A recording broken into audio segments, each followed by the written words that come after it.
नमस्कार, मैं स्वाति वर्मा स्वागत करती हूं आपका पब्लिक एशिया के स्पेशल बुलेटिन में। शुरुआत करते हैं दिल्ली से। दिल्ली में चिलचिलाती धूप और लू के थपेड़े। दोपहर 12 बजे से पहले 29 डिग्री पहुंचा नरेला का तापमान। भीषण गर्मी के बीच इस सप्ताह राहत मिलने की कोई भी संभावना नहीं लग रही है। आज भी आसमान साफ रहेगा और दिन भर चिलचिलाती धूप का भी सामना करना पड़ेगा। लू के थपेड़े लगेंगे वो अलग। मंगलवार सुबह 11:30 बजे दिल्ली के नरेला और मुंगेशपुर का अधिकतम तापमान 29 डिग्री सेल्सियस रिकॉर्ड किया गया है। अधिकतम तापमान 44 डिग्री रह सकता है। दिल्ली की दूसरी बड़ी खबर की ओर रुख करते बता दें, एक्शन में दिखे मोदी के मंत्री।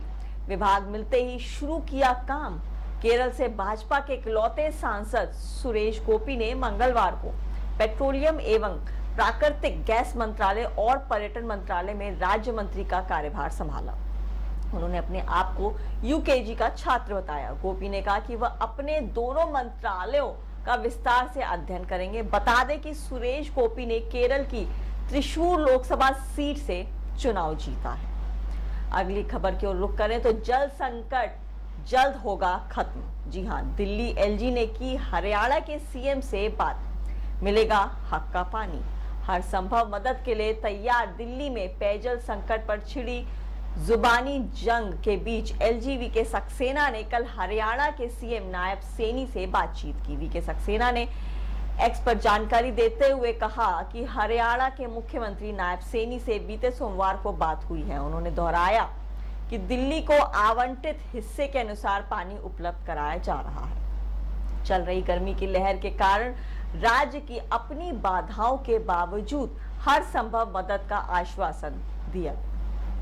अगली खबर की ओर रुख करें तो नहीं रद्द होगी नीट की परीक्षा। जी हां, एससी का काउंसलिंग पर भी रोकने से इनकार। आपको बता दें, मेडिकल में दाखिले से जुड़ी नीट परीक्षा में गड़बड़ी के मामले पर आज सुप्रीम कोर्ट ने सुनवाई हुई। सुप्रीम कोर्ट में एक जनहित याचिका दायर की गई, जहां पर यूजी 2024 को रद्द करने की मांग की गई। हालांकि कोर्ट ने परीक्षा रद्द करने की मांग को खारिज कर दिया है। वहीं कोर्ट ने कहा कि काउंसलिंग भी रद्द नहीं की जाएगी। रुक करते हैं राज्य उत्तर प्रदेश की ओर, जहां योगी कैबिनेट का बड़ा फैसला आया है। नई तबादला नीति को मंजूरी। योगी आदित्यनाथ कैबिनेट मीटिंग में मंगलवार को कई बड़े फैसले लिए गए हैं। योगी कैबिनेट ने नई तबादला नीति को मंजूरी दे दी है। इस नीति के तहत विभागाध्यक्ष 30 जून तक ट्रांसफर कर सकेंगे। इसके बाद ट्रांसफर करने के लिए सीएम से परमिशन लेना होगा। मुख्यमंत्री योगी आदित्यनाथ की अध्यक्षता में हुई मीटिंग में यह फैसला लिया गया है। यूपी की अगली खबर की ओर बढ़ते बता दें कि यूपी में अखिलेश के बाद कौन संभालेगा नेता प्रतिपक्ष का पद। शिवपाल समेत 3 नामों पर चर्चा तेज है।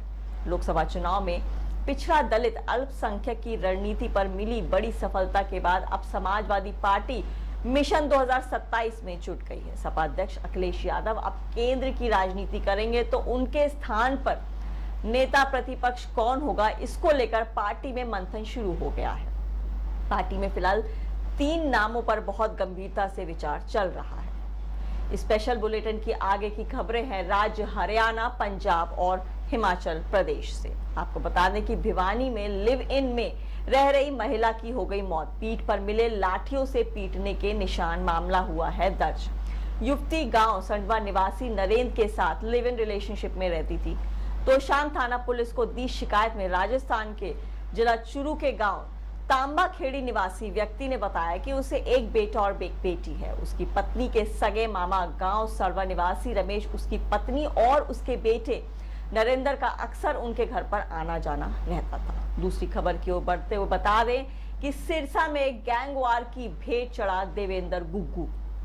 गोलियों और तेज धार हथियार से हमला कर उतारा मौत की घाट। देवेंद्र उर्फ गग्गू के साथ संदीप ने बताया कि वह और गग्गू सुबह सैर पर एक साथ जाते थे। सोमवार सुबह करीब 6:30 से 7 बजे संदीप व गग्गू अपने गांव में ही नहर पर कुत्ते को घुमाकर घर लौट रहे थे। तभी एक गाड़ी पर सवार लोगों ने हमला कर गाड़ी से उसे टक्कर मारने की कोशिश की। इस दौरान गग्गू साइड में जा गिरा। छतों के ऊपर से अपने घर की तरफ भागने लगा तो हमलावरों ने उसका पीछा किया। इस दौरान वह जगसीर सिंह के घर में दाखिल हो गया। हमलावरों ने उसे जगसीर के घर में तेज धार हथियारों से हमला करके वह गोली मारकर हत्या कर दी। गग्गू को 2 गोलियां मारी गई हैं। अगली खबर की ओर रुख करते हुए बता दें, नशाखोरी की गिरफ्त में है पंजाब। नापाक हरकतों से बाज नहीं आ रहा पाक। फिर भेजी 7.5 किलो हेरोइन। पंजाब में नशाखोरी के खिलाफ पुलिस सख्त है। काउंटर इंटेलिजेंस ने हेरोइन का कारोबार करने के आरोप में 2 तस्करों को गिरफ्तार किया है। नशे की ये खेप पाकिस्तान से भेजी गई थी।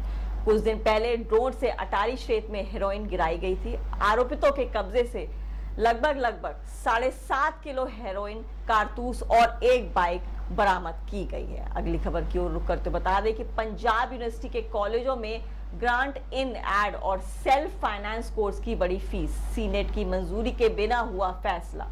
पंजाब यूनिवर्सिटी से मान्यता प्राप्त कॉलेजों की फीस में प्रति वर्ष फीस बढ़ोतरी होती है।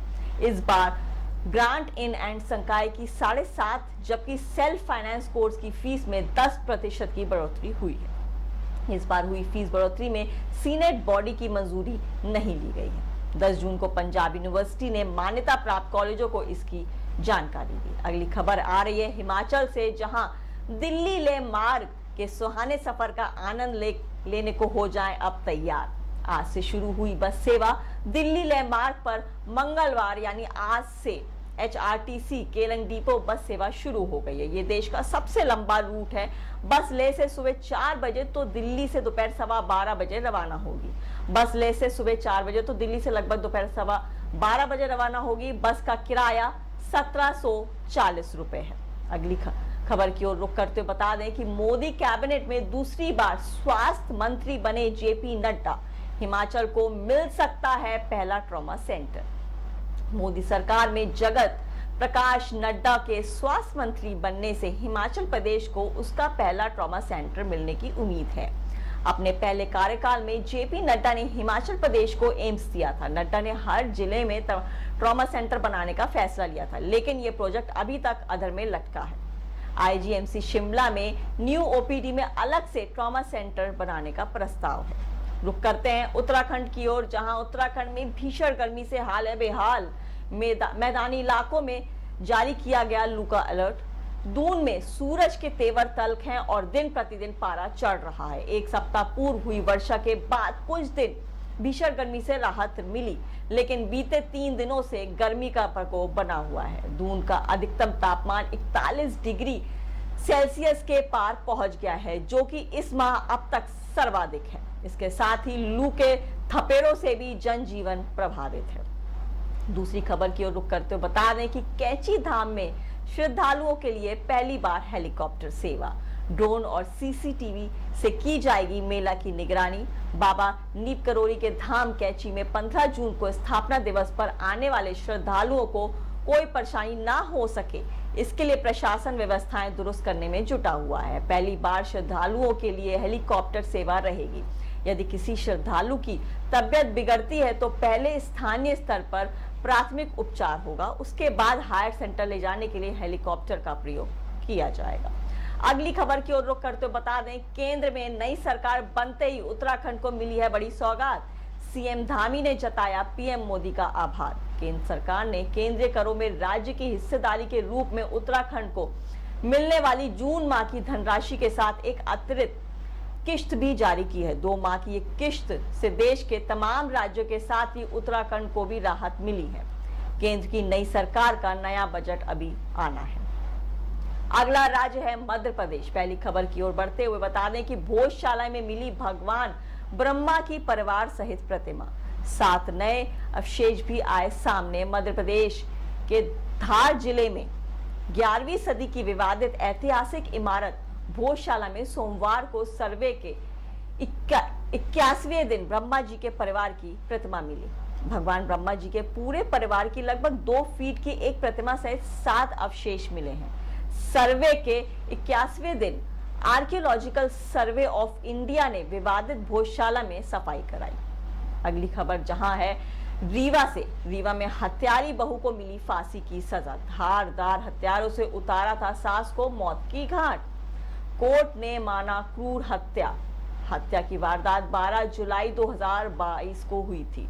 घरेलू विवाद के चलते बहू कंचन कोल ने अपनी सास सरोज कौल पर धारदार हथियार से हमला कर गंभीर रूप से घायल कर दिया था, जिसे इलाज के लिए संजय गांधी अस्पताल लाया गया, लेकिन इसके पहले कि सास सरोज ने दम तोड़ दिया। रीवा जिला न्यायालय ने इस मामले पर सुनवाई करते हुए इसे क्रूर हत्या माना है। एक नजर डालते हैं बॉलीवुड की खबरों की ओर। मिर्जापुर के जंगल में होगा घमासान, क्योंकि लौट आया है घायल शेर। दमदार टीजर ने मचाया है भौकाल। मिर्जापुर के तीसरे सीजन का हर फैन को है बेसब्री से इंतजार।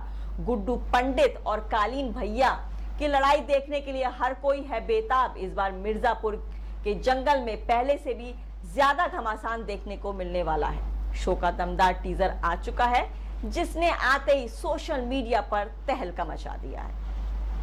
दूसरी खबर जुड़ी है सोनाक्षी सिन्हा से। शादी के सवाल पर आया सोनाक्षी सिन्हा का जवाब, ये पूरे तरीके से मेरी चॉइस है।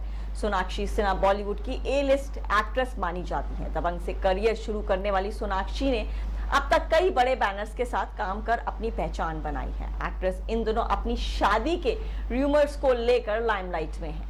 बॉलीवुड एक्ट्रेस सोनाक्षी सिन्हा ने अपनी शादी की खबरों को लेकर रिएक्ट किया। खबर थी कि सोनाक्षी कथित तौर पर 23 जून को अपने रूमर्ड बॉयफ्रेंड जहीर इकबाल से शादी कर सकती हैं। अब इन सभी बातों का जवाब देते हुए सोनाक्षी ने लोगों के मुंह पर लगा दिया है ताला। सोनाक्षी ने कहा ये सिर्फ और सिर्फ उनकी चॉइस है। आइए रुक करते हैं सेहत से जुड़ी कुछ खबरों पर। भीषण गर्मी से बचाव के लिए काफी है पान गुलकंद का 1 गिलास शरबत। बाल भी बाका नहीं कर सकेगी लू। इन दिनों गर्मी ने हर किसी का हाल बेहाल किया हुआ है। इस मौसम में ज्यादा से ज्यादा जूस और फलों के सेवन की सलाह दी जाती है। ऐसे में आज हम आपके लिए कुछ बहुत ही खास नुस्खा लेकर आए हैं। ये है गुलाब की पंखुड़ियों से बनने वाला गुलकंद, जिसका शरबत शरीर में ठंडक बनाए रखने के साथ आपको पूरे दिन तरोताजा भी रखेगा। अगली सेहत की खबर की ओर रुख करते हुए बता दें कि लीची ही नहीं, इसके बीजों में भी छिपे हैं ढेरों फायदे। इनके इस्तेमाल से सेहत होगी दुरुस्त और खूबसूरती में भी लगेंगे 4 चांद।